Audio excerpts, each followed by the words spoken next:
Je n'avais pas réussi à résoudre cette énigme policière, mais donc le texte de la chanson me l'explique. Et ça fait un peu écho d'ailleurs à une conversation qu'on a vue avec Sergueï, où je disais, je connais quelques mots russes, parce que bon, ils finissent par vouloir vous expliquer leur langage, en général entre 3 et 5 heures du matin. Avant, ils n'y pensent pas, après, ils n'y pensent plus. Mais entre 3 et 5 heures du matin, j'ai eu des cours de russe merveilleux. Et notamment, ils essayaient de m'expliquer toutes les nuances qu'il y a dans Nitchevo, qui en effet, dans un sens, veut dire rien, mais avec plein de subtilité dans ce rien, comme quoi, n'est-ce pas, quand on ne veut pas décrire quelque chose, eh bien, c'est très compliqué. Et donc, c'était vraiment une très, très, très belle chanson. Nous allons faire une légère entorse à nos coutumes, dans la mesure où le dernier numéro va passer maintenant, puisque nous attendons l'avant-dernier. Alors, c'est un breton, mais on l'aime bien quand même. Et il est auteur, compositeur, interprète. Et il est arrangeur. Il est dompteur de pieds de micro. Vous voyez tous les réglages qu'il y a là-dessus. Il y en a-t-il des réglages? Lui, avec lui, ça tient. Magnifique. Il est dompteur de fils de micro aussi. Même quand vous avez eu le micro à la main, vous avez vu, vous n'êtes pas tombé. C'est pas tout le monde. Et également aussi, donc il s'y connaît dans les fils. Parce qu'il faut bien dire que là, c'est quand même assez proche de François Mauriac, le nœud de vipère. Et on se dit, mon Dieu, diantre, ils sont tous noirs. Et ils sont de longueur qu'on ne peut pas mesurer puisqu'ils sont en boucle. Et lui, il s'y retrouve. Mais il s'y retrouve, écoutez, c'est bien simple. Il est tellement familier avec eux qu'il les appelle par leur prénom. Si, il y a un fil qui l'appelle Jacques. C'est vous dire à quel point vraiment il est copain. Donc, il nous fait également aussi un honneur spécial à l'échelle à coulisses, c'est de nous présenter souvent ses toutes dernières créations. Et Dieu sait comme ces créations sont merveilleuses en ce moment. Là, c'est vraiment en ce moment là une bonne saison. C'est une très très bonne saison pour Olivier Reck.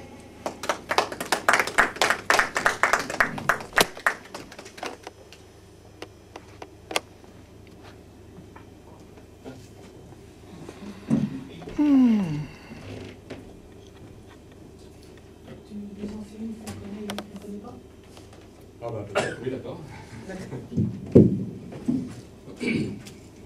Oui, donc une toute nouvelle chanson, effectivement, ce sera la première fois que je la fais sur scène, donc j'ai encore le texte. Ouais, génial. Là, je teste un peu les dernières chansons de mon prochain album, et c'est l'occasion de le faire ici. Un texte, là, pour le coup, qui n'est pas de moi, c'est un texte d'Elisa Aubry, voilà, qui j'aime bien travailler aussi, qui fait partie de nos spectacles pour enfants. Et là, elle a fait aussi Tiers des bateaux, ça réévoque un petit peu ces grands gréements qu'on trouve un petit peu comme ça usagés, qui n'apprennent pas la mer. Et j'ai mis une musique dessus, voilà, ça donne ceci.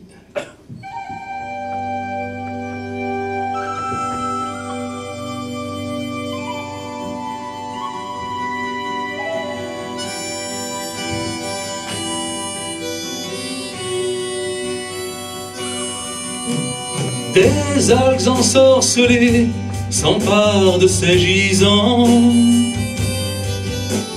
et leurs ombres rouillées endeuillent l'océan. Cimetière des bateaux, voués à l'abandon. Adieu les matelots et les bancs de poissons.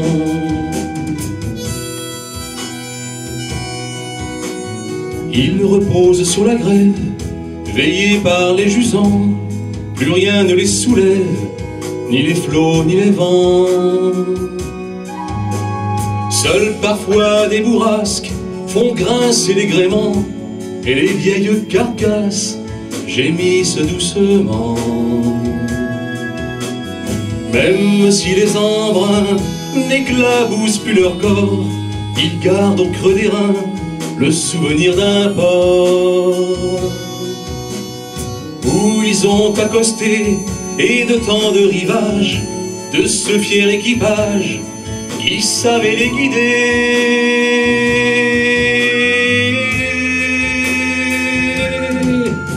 Des algues ensorcelées s'emparent de ces gisants, et leurs leurs ombres rouillées endeuillent l'océan. Cimetière des bateaux voués à l'abandon, adieu les matelots et les bancs de poissons.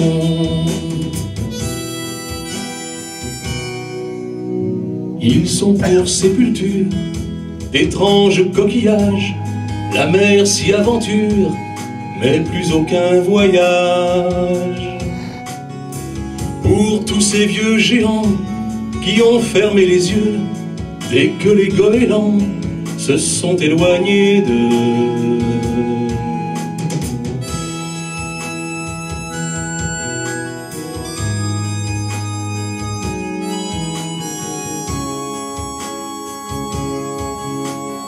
Il y a tant de rivages où ils ont accosté, tant de fiers équipages qui savaient les guider.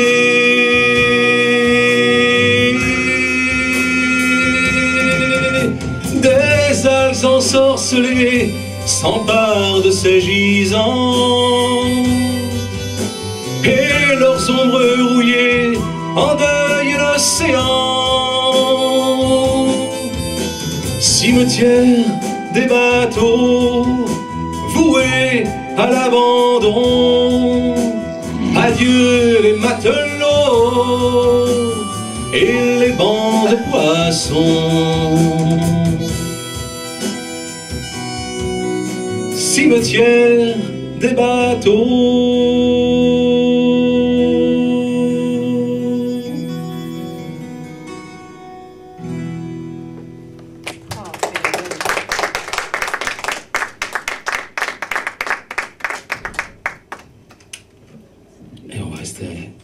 Alors on va reprendre des chansons un peu fétiches que j'aime bien, qui est le premier titre de notre spectacle pour enfants, mais qui est aussi pour grands, quoi.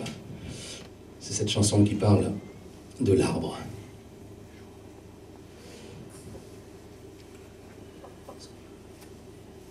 Je sais pas quel numéro c'est.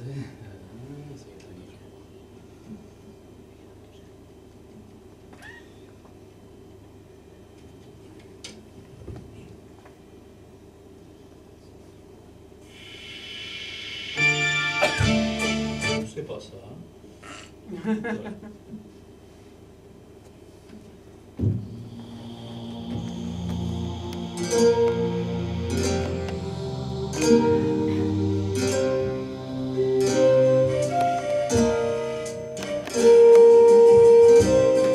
Un arbre m'a parlé, il s'est penché pour mieux m'instruire.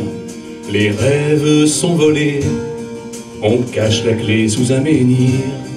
Quand le lac est gelé, l'hiver au pays des grands chênes, il était étalé jusqu'au rivage des peines. L'arbre raconte qu'un soir, des enfants errèrent longtemps, en proie au désespoir, cherchant en vain la clé d'argent. Rêve de neige, rêve de pluie, rêve d'enfance, rêve qu'on fuit. Rêver n'est pas moins vivre que de se résigner. Le rêve nous délivre des affres du passé.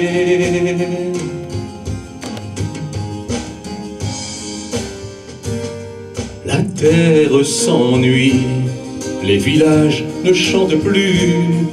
Trop longues sont les nuits, sans rêve quand le sommeil n'est plus. On cherche encore la clé, mais les menhirs restent de pierre, et sans rien dévoiler des origines du mystère. Une fois n'est pas coutume, on s'incline devant la nature, on reste dans la brume quant au devenir du futur. Rêve de neige, rêve de pluie, rêve d'enfance, rêve qu'on fuit. Rêver n'est pas moins vivre que de se résigner. Le rêve nous délivre des affres du passé. Uréaer, Uréagla, oh Urébuguel, son Judaguita, tananana,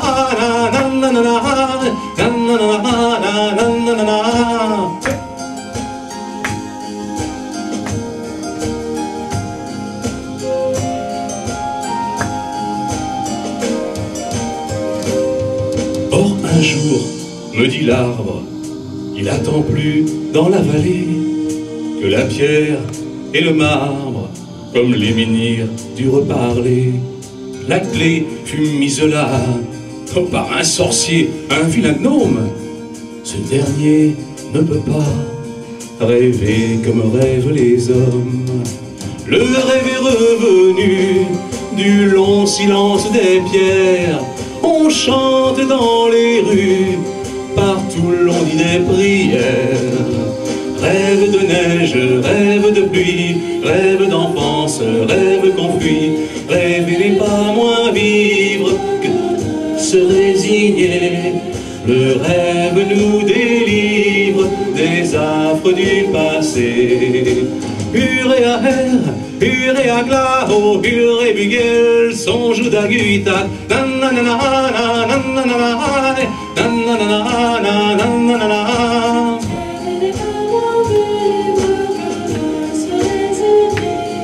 Le rêve nous délivre des affres du passé.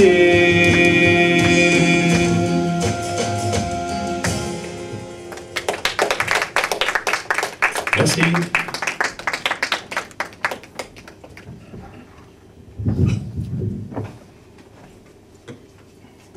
C'est une chanson avec des vrais morceaux de breton dedans. Oui, Qu'est-ce qu'elle a dit? Tu viens pas, je peux meubler, moi. Et la toute nouvelle me plaît aussi beaucoup parce que à Paimpol aussi, il y avait un cimetière de bateaux. Et alors entre deux étés, ils l'ont fait disparaître, mais bon, il me reste l'image et puis les 3 photos que j'avais prises. Ouais, vous vous souvenez, c'était du temps lointain où on payait chacune des photos et en plus on payait quand on achetait la pellicule et on payait quand on les faisait développer sur papier. Vous vous souvenez de ça?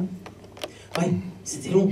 Alors c'était dans l'instamatique et donc là on faisait 2-3 photos au maximum par sujet qui nous tenait à cœur parce que fallait douiller après. Tandis que maintenant avec la carte mémoire de l'appareil numérique, mes cartes mémoire, elles font 4200 photos par carte. C'est-à-dire qu'alors là, vraiment, je peux m'en donner à cœur joie. Puis alors après, on choisit, ah ben non, en fin de compte, ah ben si, ah ben non, ben tout ça. Puis pour les envoyer aux copains, en plus, ça coûte rien parce qu'on les met en pièce jointe. Alors eux, c'est eux, après, qui se tapent l'imprimerie parce qu'ils veulent les avoir au mur, mais ça, c'est leur problème. Ouais, c'est magnifique. Par contre, c'est le revers de la médaille, c'est que les séances de diapos de septembre, on avait du mal à y échapper.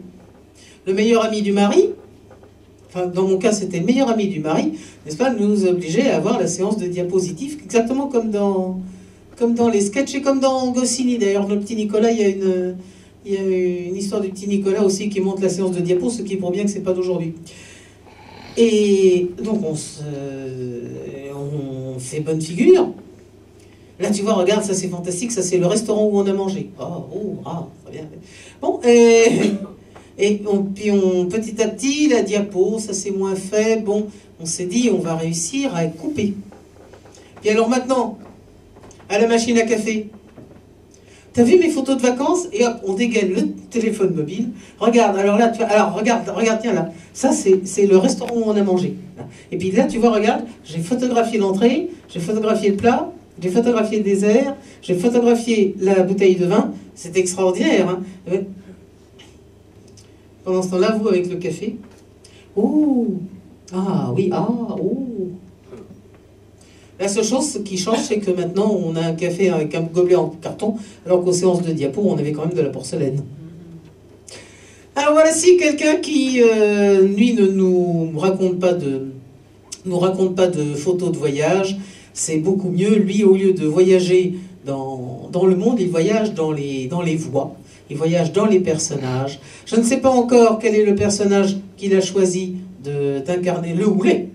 personnage qu'il a choisi de vous incarner ce soir. Mais nous allons le voir maintenant. J'ai eu peur d'ailleurs qu'il n'arrive pas. Je me disais, est-ce que je vais, comme Vatel qui attendait la marée, est-ce que je vais me passer le micro au travers du corps? Eh bien non, heureusement, il est arrivé. C'est Michel Cupiec.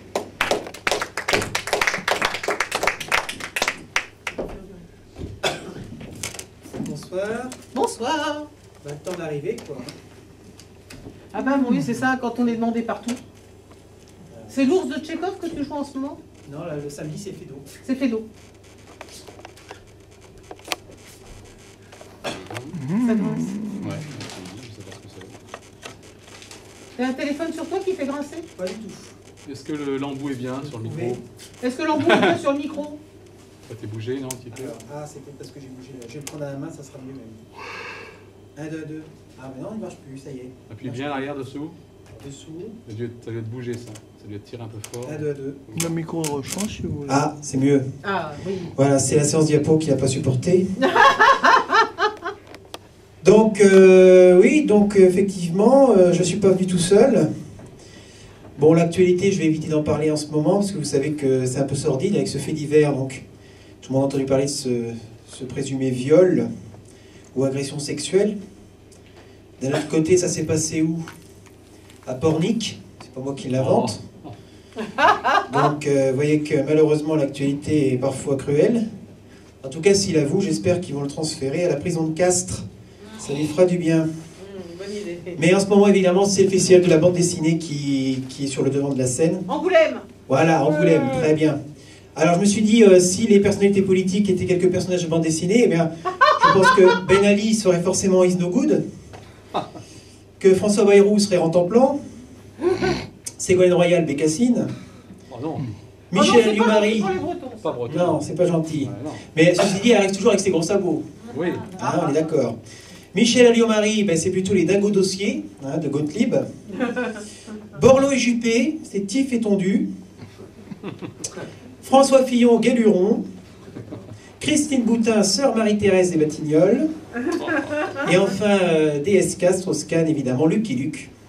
Vous savez pourquoi? Parce qu'il tire plus vite que son ombre, bien entendu. Voilà. Mais ce soir, une fois de plus, c'est la nuit du samedi et on n'est pas couché. On n'est pas couché, bonsoir! En direct avec nos invités jusqu'à 3h du matin qui vont faire chier, mais enfin, on va les réveiller quand ça sera leur tour. Nous accueillerons ce soir la ministre étrangère aux Affaires, Michel Alliot-Marie, qui publie un guide touristique sur la Tunisie, très intéressant. Patrick Poirat aux Arvor, qui vient donner son nom à une nouvelle marque d'imprimante scanner photocopieur. Mais évidemment, j'aimerais revenir sur, vous l'avez vu, cette actualité récente, celui qui a gagné au Prud'homme contre France Inter, celui qu'on présente parfois comme le mauvais garçon de la radio, Stéphane Guillon. Bonsoir. Ah, bravo. Une fois de plus, on voit les résultats de la politique sarkozyste de Philippe Val et Jean-Luc Hess à la tête de France Inter. Autant vous dire que ce sont les contribuables qui vont être contents de payer désormais une redevance radiovisuelle. Dominique Strauss-Kahn a voulu me niquer, Éric Besson a voulu m'expulser. Malheureusement, j'ai tous mes papiers et même je les ai lus à l'antenne. Voilà ce qu'il en coûte de s'attaquer à ma personne. Ils ont oublié que l'aiguillon est toujours piquant. Et si vous voulez avoir un chroniqueur plus consensuel pour satisfaire la ménagère de moins de 50 ans, il n'avait qu'à recruter Guy Carlier. Alors moi, pour être tout à fait franc avec vous, je sais pas si je plais tant que ça à la ménagère, mais une chose est sûre, sans le vouloir, je crois que j'ai tapé dans l'œil de ma chère. C'est le point que je me demande si j'ai pas fait une touche. Elle me regarde avec des yeux doux et rêveurs. À mon avis, j'ai pas trop intérêt à traîner le soir aux abords de sa boutique. Sinon, ça risque de se terminer en eau de boudin et autres cochonneries. Donc moi, ce qui m'a attristé cette semaine, c'est bien sûr de voir Mireille Mathieu décorée de la Légion d'honneur. Cette ancienne gloire nationale qui, le soir de l'élection de Nicolas Sarkozy, a chanté Mille colombes devant des millions de pigeons. Pendant ce temps-là, Johnny Hallyday, l'autre grande star inoxydable, enfin plus tout à fait vu le montant des réparations, fait encore parler de lui dans les médias, surtout la presse People. C'est ce qui rapporte le plus selon sa compagne Laetitia, qui a du mal à ne pas confondre avec l'une de ses filles. Mais le plus inquiétant pour les fans du chanteur, c'est de se poser la question sur sa réelle condition physique. Ça serait quand même quelque chose si le grand Johnny en personne pouvait s'exprimer sur le sujet. Que c'est vrai que j'ai pris beaucoup de repos parce que la douleur a été douloureuse. Que vraiment c'est une opération que je ne souhaite à personne. Que j'ai mal au fisc. J'ai mal au fisc et comme déjà je ne tenais pas beaucoup debout, que là je crois qu'ils vont me redresser. Merci.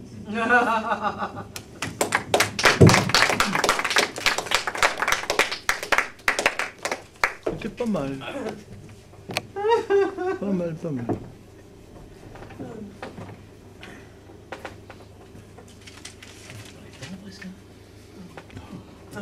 Bravo pour le Stéphane Guillon. Ouais.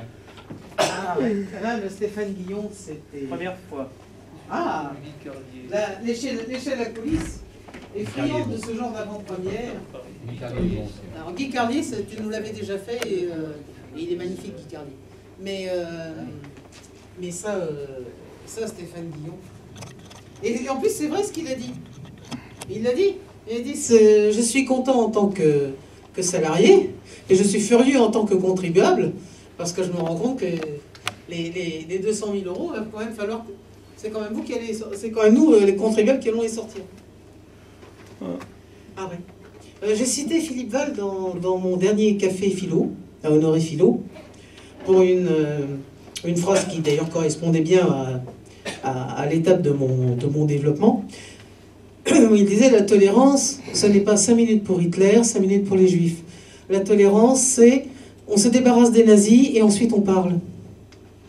Et c'est d'ailleurs à la suite de cette phrase-là qu'il passe en direct à la télévision chez De Chavannes, et il a été entendu à la sortie par des gens à qui ça n'a pas plu. Et il a eu la mâchoire fracturée. J'espère que moi, heureusement, je suis en différé, je suis tranquille. Et donc, il a été quand même pour 4 mois de purée yaourt, hein, quand même. Et donc Philippe Val, c'était quelqu'un que j'ai connu, moi, courageux. Alors, il a été courageux jusqu'au moment où il y a son complice de scène qui a eu des problèmes avec la justice.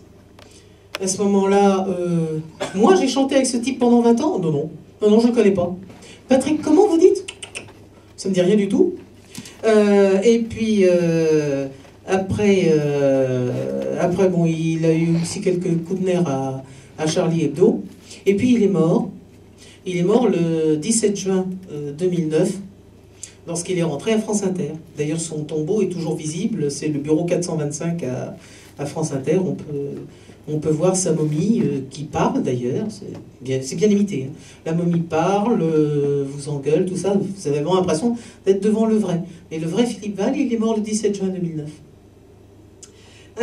Nous, heureusement, on avait des tas de gens vivants aujourd'hui. Souvenez-vous, nous avons commencé avec une redécouverte de Marie-André Balbastre due à Annick Gobert.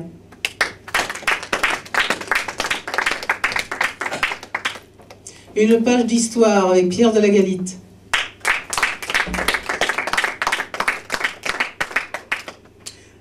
Un prologue magnifique à un bouquin magnifique aussi d'ailleurs. Pourquoi changer d'adjectif quand la qualité est la même? Jean-François Blavin.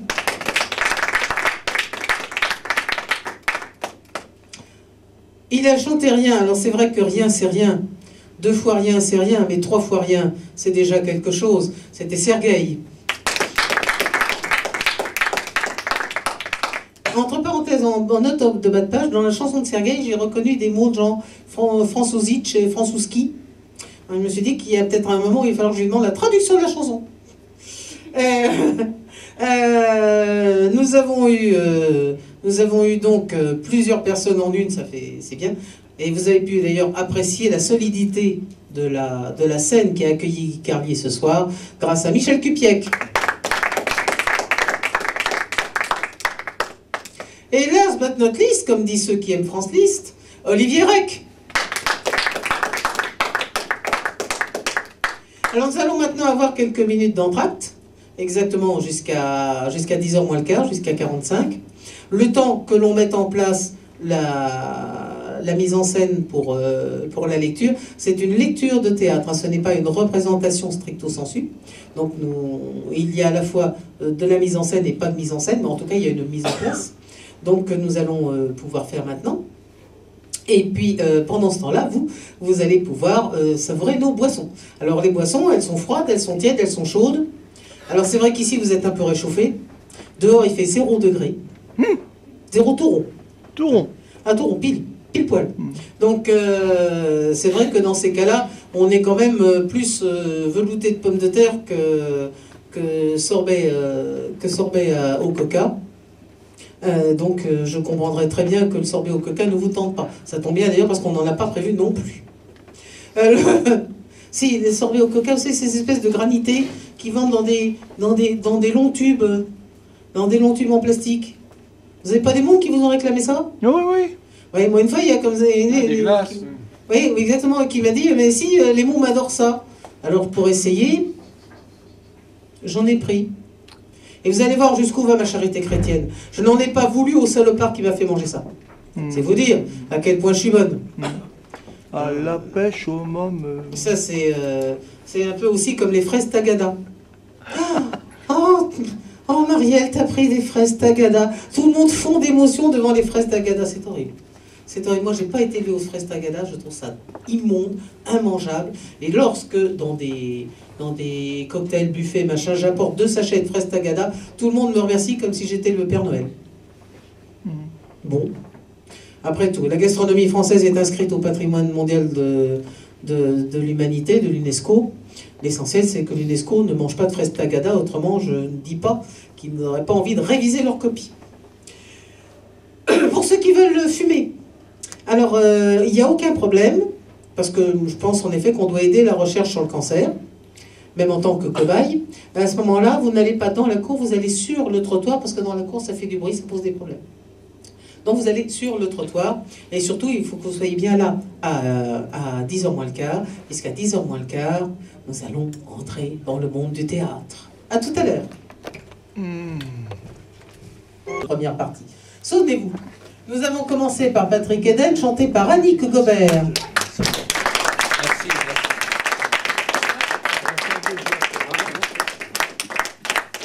Ensuite Rémi Stigriffe, chanté par Rémi Boisbesseau.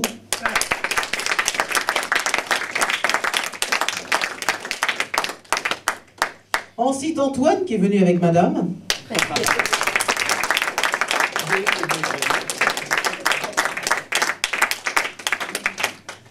Un parfum russe, à la fois de Russie, de Bagnolet et de Montreuil, avec Sergueï.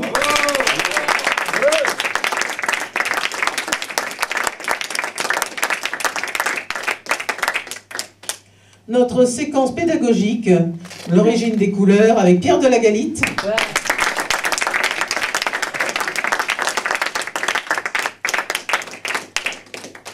Ensuite, 2 fois Solal Malkovich, d'abord avec Béatrice Fouquet, flûte et piano, c'était Studer.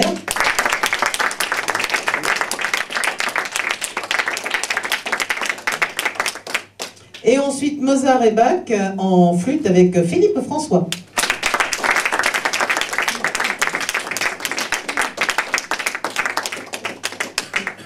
Alors, il n'a fait qu'une chanson, mais je pourrais dire il a fait sa première chanson, ce qui est complètement différent. C'était Laurent Studer, chanté par Patrick Eden.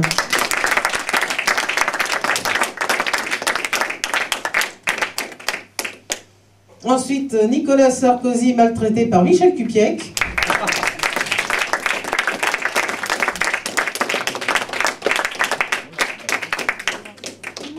L'automne évoqué par Jean-Marie Desbeaux.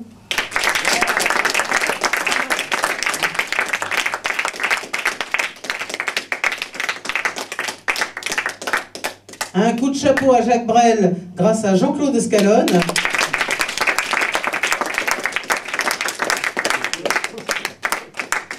Et last but not least, comme disent ceux qui croient que je parle anglais, Olivier Rec.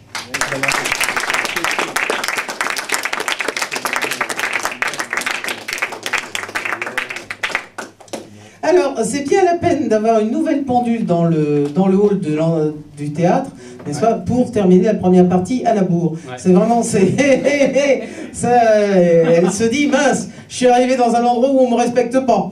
Ça, faut pas la vexer quand même. Hein. Donc on reprendra à 10h15, parce que là, nous allons avoir quelques minutes d'entracte, pendant lequel vous pourrez avoir des boissons chaudes, des boissons froides, des boissons tièdes. Oui, si vous mélangez les deux.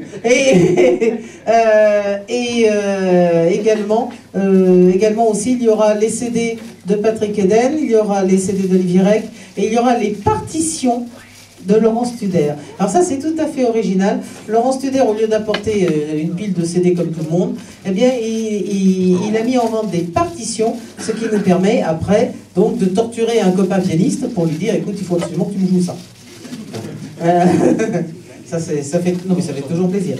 Non, c'est une excellente idée, c'est tout à fait original, je trouve ça génial. Tout ça, c'est à l'accueil. Pour ceux qui veulent aider la recherche contre le cancer, en tant que cobaye, ils peuvent aller fumer, mais pas dans la cour, il faut qu'ils aillent sur le trottoir.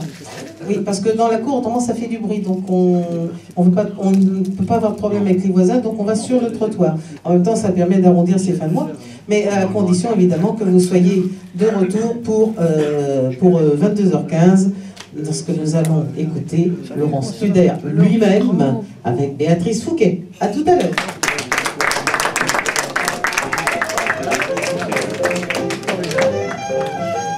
Il y a Laurent Studer après, moi je J'ai abandonné d'écrire. Je savais pas que c'était ça après. Si tu continues à travailler, jamais. Hein? Je me suis régalé, moi, avec les Il n'y a pas de pression. C'est tout besoin. C'est vrai? J'avais une carrière brillante. Si tu pouvais ne faire que une pièce, et puis... Un gosse qui s'est trouvé, D'accord. c'est là où je veux dire, j'ai des choses à dire. Mais quand j'étais... Et quand est-ce que tu passes sur scène? Ah non, moi j'ai écrit des livres. Ah d'accord. Là j'ai écrit j'ai écrit aussi La Panthère, là, D'accord. Les Agades de la Panthère, où le deuxième volume va sortir. D'accord. Le premier, c'est les mémoires.